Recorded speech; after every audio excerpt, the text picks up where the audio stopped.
This one's for all my men's out there and male passing humans. The other day, I was humbly reminded of the importance of being aware of our bodies and how we take up and occupy space.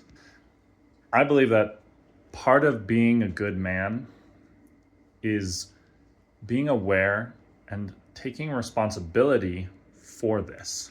Doesn't mean that we placate people or that we diminish ourselves or we take responsibility for other people's feelings, but it does mean that we do our best to have awareness and take responsibility for the way that we show up, especially with and in our bodies. Now, what I mean by that is even if you're not a super buff dude like me, I'm not super buff, we still have an impact on people, especially people who have trauma from men, oftentimes women.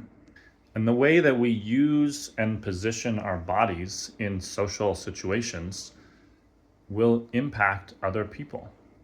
And that includes other people who are maybe witnessing an interaction that we're having, not just the person that we're interacting with.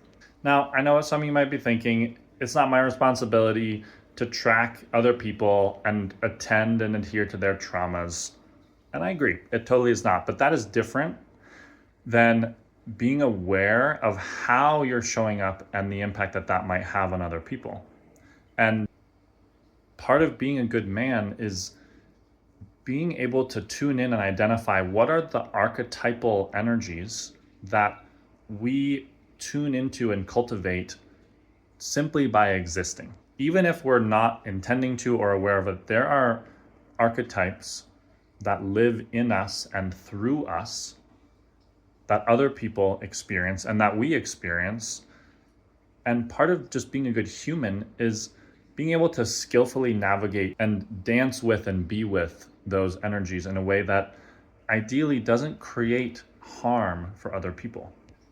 What are some good ways to actually do that? One of the ways that I've found to be most effective to gain insight in this is to ask people, especially the women in your life, hey, what are some of the ways that I show up, maybe unconsciously or semi-consciously, that impact you? And what is the impact on you? And especially if you're lucky enough to have somebody in your life who's not going to bullshit you, who's not going to placate you or play it safe, they're going to tell you the truth. That's who I would go ask this question to.